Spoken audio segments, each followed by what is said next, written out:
So something else I thought was really interesting about you guys, and it's just it kind of goes against that sense of community you guys are strong for. That even though you are a farmer, you have a farmer's market.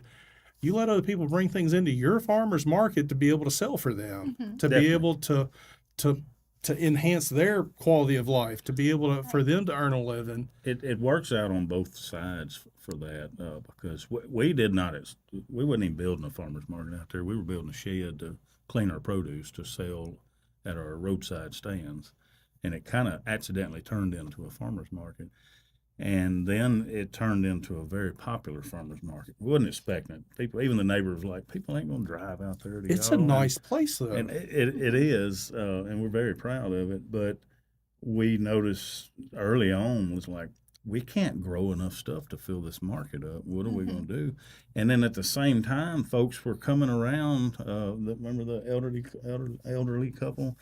They show up in the morning time with a bucket of peas or a bucket of tomatoes, and they're like, "Will y'all put these out and sell them for us?" It's like, sure, sure. And we do take a little cut off of it. Sure. But there's some days we look out we live in a little cabin on the farm, and some days we look down there at 7 in the morning. There's 4 or 5 cars sitting down there, and it's people that live around us that grow in their backyards, and they know they can come to us and and get Yeah. rid of it there. I left this here, they'll shoot a text to us and Yeah. let us know or call us and So wait a minute. So what I'm hearing you say is that the small town life is there if you're willing to embrace it. yes. The sense it of is. community Mhm. is still alive and well if you're Yes. willing to be involved and embrace it. Of course I it mean, is. we Our farm stand, we don't close it up. I mean, it's open. Yeah, it's open. And we have people all the time say to us, "You're not worried about anything coming up missing?" And we're like, we don't. We Yeah. know everybody around us. Um, We did have an something incident get stolen years one time, ago. We do have cameras all around our place. Sure. We do. but never had a But problem with we that. haven't had a problem Which with lets you know what kind of community Yeah. we live in. It's just as much as we talk about how ugly things can happen in a community, I get irritated because that's what everybody wants to focus on. exactly. And one of the biggest reasons that I wanted you guys to come on and be able to share your story is number one, the small farms practically don't exist much anymore. We're starting to see a little bit of a comeback. We'll have to wait and see if it's Definitely. going to have Yeah. just a good resurgence of it. But you guys are an anomaly that's out there.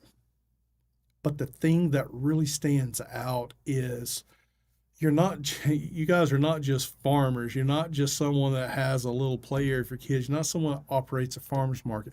You guys have helped facilitate a community to where people can show up and say, "Hey, look, let's do business together. Would you help me sell this?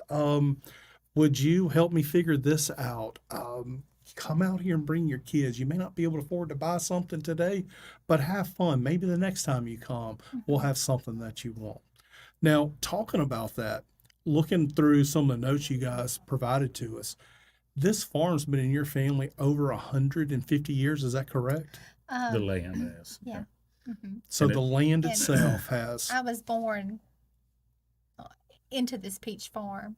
Well, the trees are no longer there. We have our trees, Right. but the older trees have died off. Yeah, there's a life cycle for a peach tree, isn't it? Yeah, Correct. yeah, Well, 8 to 10 years. 8 to 10 years, and then it's time to cut it down and stop producing or die off. Yep. So this was originally years ago started out to be a really big peach farm. Oh, yes. I remember as a child and my grandfather doing it, my father helping him. And, I just remember looking at what we have now and what my grandfather had. I'm like, oh man, how did he keep up with this? Him and my Yeah. grandmother, because we're like, Overwhelmed with it. yes, They had um, a lot more. simpler times, and they just did it.